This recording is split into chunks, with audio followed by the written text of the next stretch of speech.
evening, everybody, and welcome to the Talking Philly Sports with Matty B program here on the Edge of Philly Sports Network. Boy, Matty B. It is Tuesday, August the 23rd, 2022, and it's 9 p.m. on Tuesday. And you're watching EOP, so that means you're watching me. It's always a pleasure to be back here with you every week, and when I have an opportunity to sit down and chat with you, I look forward to it quite a bit throughout the week. And today is no different as we continuously have some great things to talk about in the world of Philadelphia sports.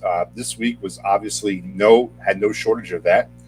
We had a lot of intense talk about a lot of different things, and we'll get into some of those here momentarily. But before we do, let's kind of pause for a minute and take a look at a segment which we do on the show called This Day in Philadelphia Sports History. And this one, I go all the way back to the year 1992.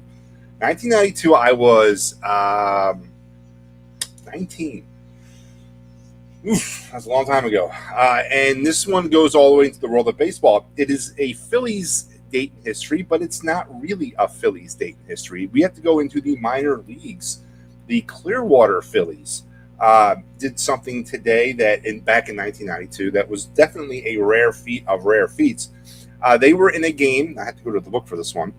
They were in a game with the Winter Haven Red Sox, in which both team starting pitchers hurled a no-hitter. That's right. Both these two teams' starting pitchers hurled no-hitters in this game. The first time it's ever happened in baseball history, the only time it's ever happened in baseball history, were two pitchers in the same game opposing each other through no-hitters. And in this particular instance, it was Andy Carter of the Phillies, who obviously never made it to the Phillies, and Scott Backham of the Winter Haven Sox that were involved in this. The game ended on the game actually was won by Clearwater 1-0 when they scored a run on 2 walks and 2 sacrifice bunts. So there you have it. This day in Philadelphia sports history, a double no-hitter thrown. Absolutely a very rare feat indeed. As I said, it's never been replicated or it happened again. So there you have your This Day in Philadelphia sports history fact presented to you by me, your boy Matty B. All right, let's jump right into this, shall we? I've been kind of putting it off, and as you guys know, I host a show here on the network called The Fight's Final, where I have the honor, and I've had the honor since April 8th, to come on after every single Phillies game and kind of give you a report, a post-game show, if you will. And I have watched a lot of Phillies baseball, and I typically do watch a lot of Phillies baseball, but this year it's been different. This year it's been with a very, very detailed eye, very insightful eye. I've also kept a lot of stats this year. And I like to believe that I know this team pretty well of what I've seen from them since April. And over the weekend, and there was actually, let me kind of backtrack from that. As this season has kind of unfolded and we've been down a windy road with this team since it all began, there was times back in May, in June, where we thought it was over, and then it wasn't. And then this team at times has been dynamite. Other times this team's been a dud. So we've been up and down on a roller coaster of the 2022 MLB season. And that roller coaster obviously is not yet completed, as we are now getting into the meat and bones of it. And as you can see over my right shoulder, they are definitely not disappointing again tonight. But as the season kind of unfolded and our positioning in the standings and our positioning in the playoff picture and all that, I've taken this standpoint, and I've taken this point that I believe the Phillies are going to win the NL East. And I do, truly do. With all their faults, and they are by no means a complete team. They are not a complete team. They're missing components on this team that are fundamentally sound for a baseball team. They don't have a leadoff hitter. There's nobody on this team that plays that role. They lack contact hitters. There's none of them are contact hitters. They're all just swinging for the fences. They got guys who were attempting to step up and step into these roles, i.e. Bryson Stott, i.e. Alec Bohm. They got big-time bats in Kyle Schwarber and Nick Castellanos who have struggled this season. They've struggled to be consistent. They got the injury issues with Bryce Harper and now their bullpen and Zach Eflin. And throughout all of this, the Phillies have maintained 12 games over 500, deep in the thick things in the wild card, and only 11 games back with about 40 games left to play.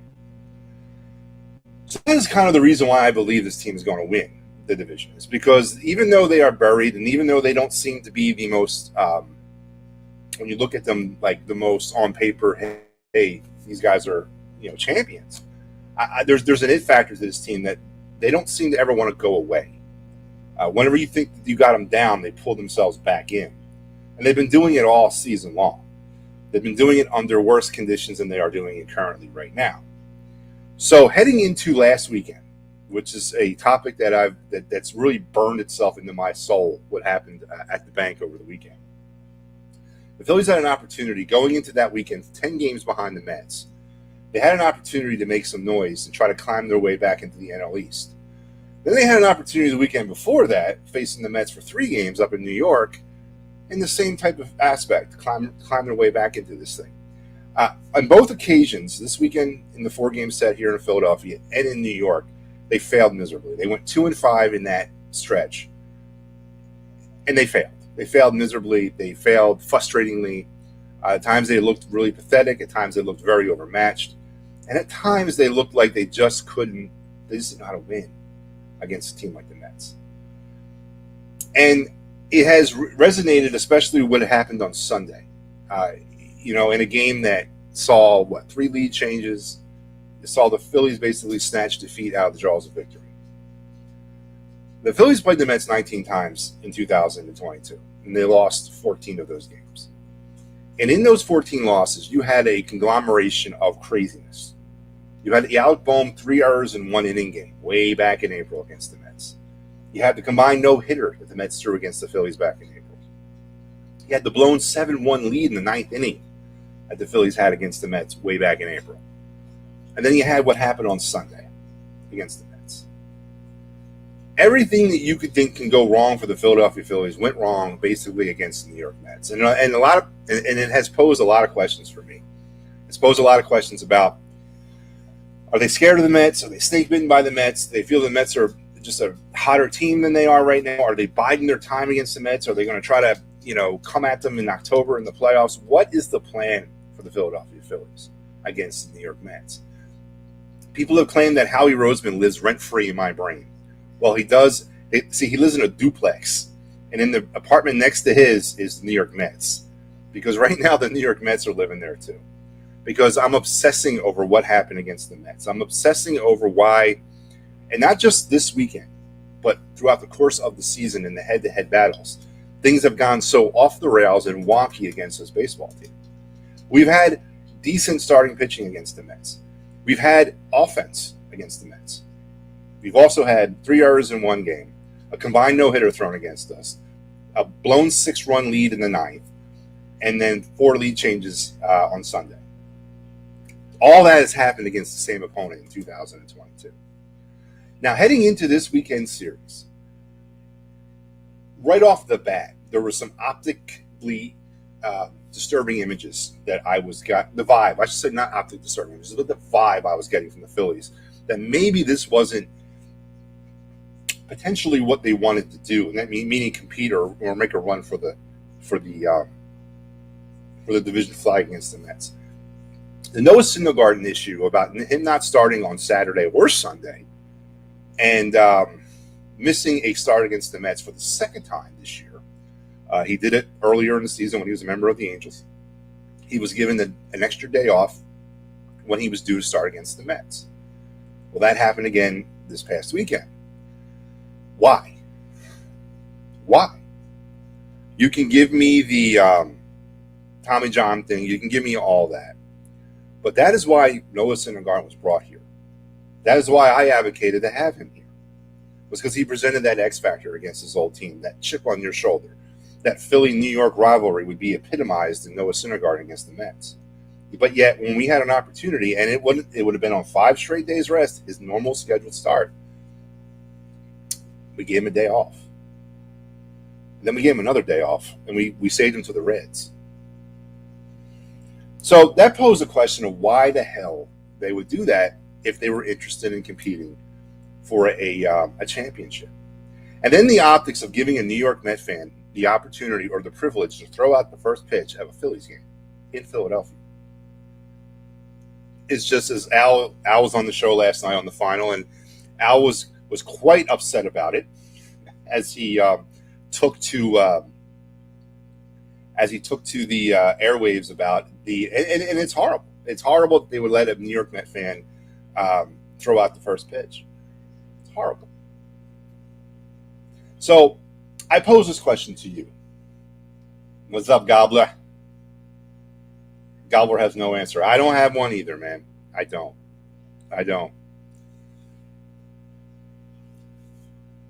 Yes, and Pat, we will talk about that here in a second. Pat says a bunch of guys in scoring position and not capitalizing on the opportunity bothers me the most, and we will get to that. But the question I pose to you, for those of you who might be listening or those of you who might listen later on, is do you feel that the Phillies are interested in competing for the 2022 NL East Divisional Championship? Do you feel that the team sitting 11 games out of first place in late August is interested in competing for the NL East flag? Or do you feel that they're just content in being a wild card team? And there's nothing wrong with them, them being a wild card team and not winning the flag. I got that. There's nothing wrong with it because the end state is they made the playoffs. But based on what I've seen from the Phillies, especially this weekend, I'm starting to wonder if I'm the only one who really wants them to win the NL East. Now, Gene Segura, who is a player that I've actually been very publicized about, really, I'm glad that his time with the team is coming to an end. Because I never liked him. The character issues, the ethic issues, all that. I just never liked him. Well, since he's come back from his injury this year, Gene Segura has been nothing but simply amazing. He has really kind of not missed a beat. He's gotten right back into it. And on Sunday, when he hit that home run to put the Phillies up 8-7 late, and the emotion he was showing as he was rounding the bases, kind of changed my mind about Gene Segura. Now, Gene Segura is not a free agent next year. He actually has a $16 million club option for 2023. Phillies can buy that option out for $1 million, but he is technically still under control of the team next year. He's not a free agent until 24. So, and again, I'm not advocating going into free agency and contract negotiations right now. But as we move into the offseason, and that's going to be a whole other topic of conversation about what this team is going to do and what direction they may go, because as I mentioned, they are not a complete team. But do they pick up that $16 million option, or they buy him out for $1 million and search for Trey Turner or another option at that other middle infield position? But if I can get the Gene Segura that I've had since he got back from his injury, I'll take. It'd be a hard decision for me to make, whether or not to move on from Gene Segura. I definitely believe that the emotion he showed on Sunday was, I don't know if that emotion was just in him or if the other teams seemed to be interested and all, but it's perplexing to me that I'm the only one really rallying to this. I still believe adamantly in every bone in my body the Philadelphia Phillies will win the NL East in 2022. I could be off base, way off base, but I still believe in it. That's a roach move, letting a Mets fan throw out the first pitch. What next? Yeah, no, Pat, it is. It's probably one of the worst PR moves this team's ever done, and it's probably one of those moves that will probably go down in history, and we'll discuss it probably next year, and we'll talk about it this winter. But let's go back to what you commented on before, Pat, about the leaving runners in scoring position. That has not been indicative of what the Phillies have done against the Mets. It's been indicative of what the Phillies have been all year, and that kind of bodes in with the Phillies are not a complete team aspect of it. They've been leaving runners on base in droves in 2022. I believe the number of runners left on base, just straight up runners left on base, is something like 780. Almost 800 runners have been left on base by the Phillies this year. To count also the ones that are leaving on base tonight. The runners left in scoring position with 2 outs is close to 500. It's not a stat that is indicative against the Mets. It's been that way all season long against everybody. And that's one of the things that this team needs to clean up. And that's why it's one of the reasons why I believe this team's not complete. It's because they don't have enough contact hitters. I remember when we signed Segura and Castellanos. I remember those those moments right after the lockout ended and we were getting ready to sign them too. God, I was so excited. I thought we'd be winning game 17 to 10. You know, I wasn't really imaging um, what bringing so much power to a lineup would do in terms of throw the imbalance of that lineup off. And it really has. It really has thrown off that lineup in terms of how they go about their business on a daily basis. Because they're not going to hit home runs every game. Matter of fact, as you can see it right now, they're kind of in a dry spell right now where they're not hitting consistent home runs, and that's leading to not consistent offense. So, which has been that way all season when they're not hitting home runs. So and as we move forward through this, the end of this whole thing might come down to the fact that the team just could not figure out offensive consistency or offensive chemistry. Now, currently happening there about 60 miles to the north in Allentown, Bryce Harper is whopping the cover off the ball in the International League as he began a rehab assignment tonight against the Gwinnett Stripers, which is the Atlanta Brave AAA affiliate. I'm going to the game Wednesday night, actually, up there in, was it Coca-Cola Ballpark up there in Allentown? So for those of you who are looking for a cheap, fun night of good baseball, and to see Bryce Harper, by the way, look into the Iron Pigs. They're in town all week, and Harper is going to be there, I believe, through Friday night. So bring the kids. It'll be an opportunity to go check out Bryce Harper. So anyway, so he's coming back from his injury, but we're dealing with more injuries. We're dealing with now the bullpen going down. Corey Knable's gone for the season. Sir Anthony's kind of dinged up a little bit. We're moving into a stretch run of the season. We're moving into that stretch run of the season, and I just feel what happened over the weekend with optically or vibally, whatever the word you want to use. I just didn't feel that the Phillies were interested in competing for the NL East. I just didn't feel it.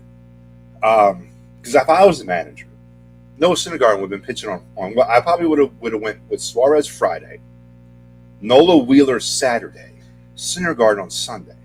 That's would have been my road. That would have been how I would have went after it. You know what I mean? I mean, or I would, I just don't know why we didn't optimize that. So I've also gone on the defense against other people who have attacked me left and right. Now, when I do the Fightins Final, I listen to a lot of Mets fans kind of stick out their chest and do all that, and I encourage that. It's part of the gig, and I got that. But there's no way, nobody is ever going to talk me into thinking that the Mets are a good team. I know they're a good team, but I'm never going to give them that credit ever. They're the Mets. That'd be like me saying the Cowboys are good. That'd be like me giving credit to Jimmy Johnson or Troy Aikman or Emmitt Smith or Michael friggin' Irvin. Never, ever could I do that. Because I grew up in Philadelphia in a different time, I guess. That stuff was like exile off the island worthy back then when I was a kid. So I've been defending the Phillies against other Philly people too, who have kind of jumped off the boat and said, you know what, this team's not going to win the division. They probably won't. I'm not a fool. Okay? They probably won't. But it's August the 23rd. 6 weeks of baseball remain. 40 games remain. We have seen weird things happen. We have seen more bizarre things go down. I'm not sold on it yet. I'm not. So this weekend hurt. The 19 games that we played against the Mets, for the most part, hurt. It was bizarre. It was weird. 3 errors in the same inning by the same player. A combined no-hitter. Blown 6-run lead in the ninth inning. A blown 3 leads at home and losing it in the ninth inning. It's been weird baseball against the Mets. But here's moving forward as we get into this, and I pray to God we have an opportunity in October to face the Mets again. Because that's when, hopefully, retribution shall be ours. I agree, Linda. I think Segura wants it. I think he wants it a lot. But I don't know if the rest of them do. And I hope retribution and revenge is what we get in October. And here is to the next 6 weeks. And here is to the Philadelphia Phillies win, lose, or draw of 2022. It's been a hell of a ride. And I'm looking forward to the final 6 weeks. And I will be critical. I will talk smack. I will talk about how I hate Nick Castellanos or I'm done with JT. I will do that. And I'll not stop doing that. But I will never allow someone from the outside to do that. Because that's how it is in a family, right? You talk smack with each other. It's okay. But as soon as somebody from the outside does it, that's not okay. And then we have to do what we have to do. So here's to the Phillies for the first 5 months of this season, 4.5 months. And here's the next 6 weeks. And here's keeping the dream alive. The Phillies win the 2022 NL East Division. And remember, you heard it here first if that happens. So that's my Phillies rant. And if you want to hear more about the Phillies, don't forget, probably about 2 hours from now or so, the Titans final. I'll be back for that as the Phillies are throwing down right now against the Cincinnati Reds at the bank. We'll go over that game. A weird game in itself tonight. We got the broadcasting crew sitting up in the bleachers up in left field. So we'll go over that and we'll go over the game at 10:30, and we'll talk more about that as we get into the Titans final. So moving on to the next hot topic in town right now, I guess it's the Eagles. I guess as we get closer to the start of the 2022 NFL season, the Eagles are getting ready to do their third and final preseason game of the year here coming up this week against the Dolphins. In a game that's going to be more boring than usual preseason games because none of the starters will play. Here's hoping that Carson Strong gets an opportunity because I'm a big Carson Strong supporter. I watched a lot of him over the last couple of years. I was pulling for him this spring to get drafted by the Eagles. I was thrilled when they signed him as UDFA, and I've not been very happy with what he has been able to do in camp or what I've seen him do. And obviously, he's not getting much of an opportunity in the preseason up to this point either. So I'm not very I'm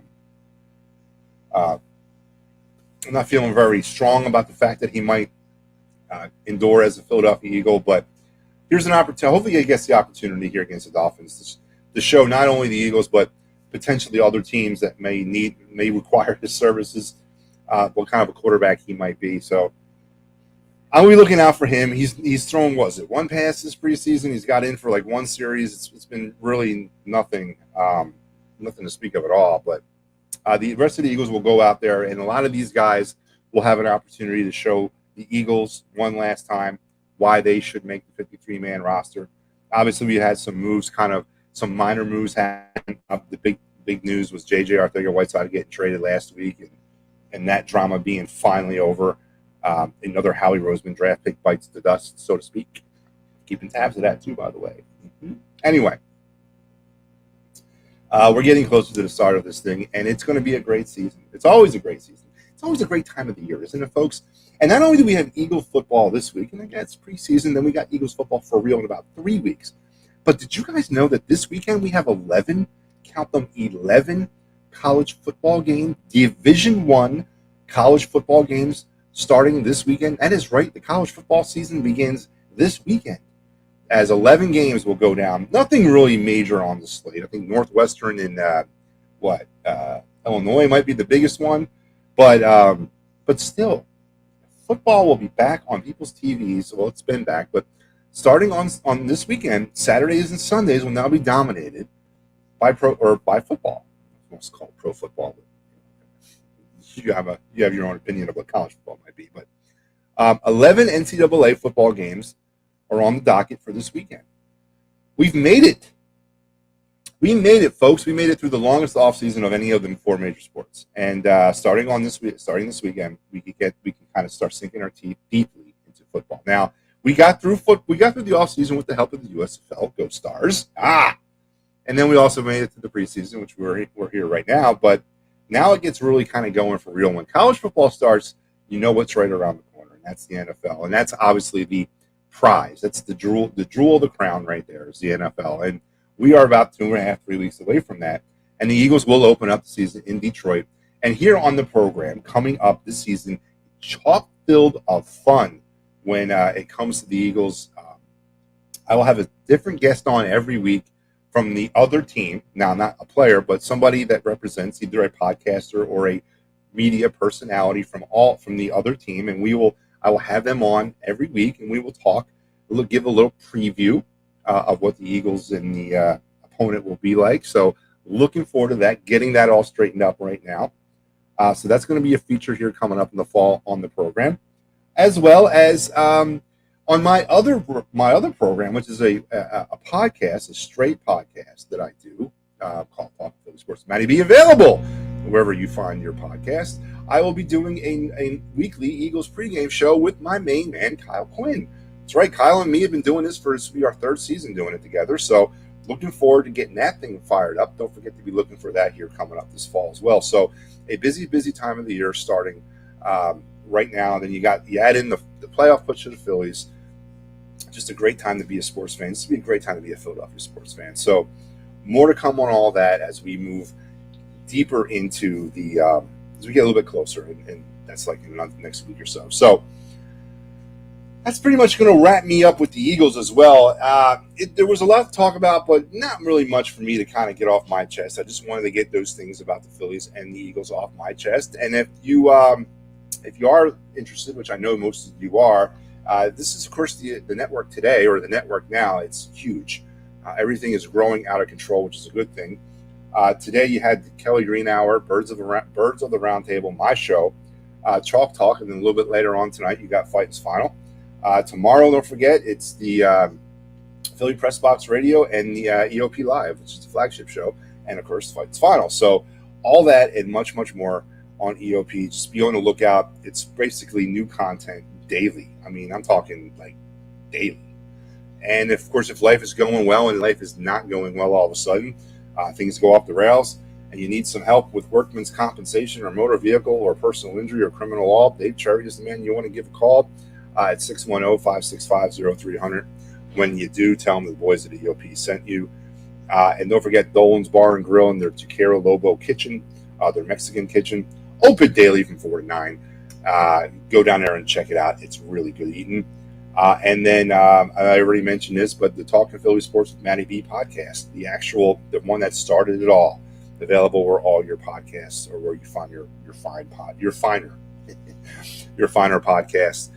And don't forget also the Philly Sports trip, Washington, D.C. trip on September 25th, $325 will get you the lower level ticket, the bus trip, the tailgate, the drinking on the bus, the beverages and all that, all the great stuff that comes with that.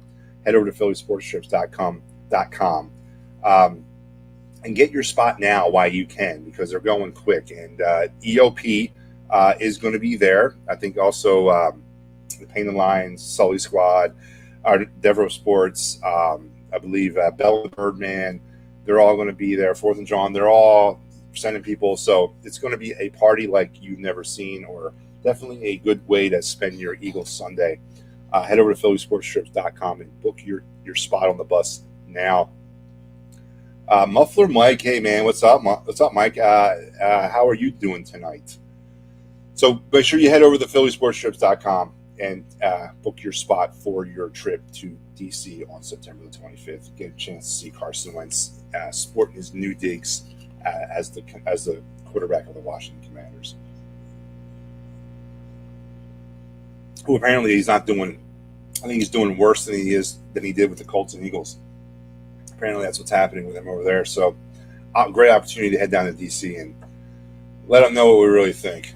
All right. Listen, folks, once again, thank you very much for tuning in. It's always a pleasure to spend some time with you tonight. It's a quick one tonight. I understand that. But sometimes it's better to just kind of just get it off your chest and move on. So I will leave you with good intentions and good vibes for the rest of the week. Hope you guys enjoy your week. And don't forget, check me out a little bit later on the Fighting's Final, as we will talk Phillies Reds at the bank. And until next week, what do they say? That is the news, and I'm out of here.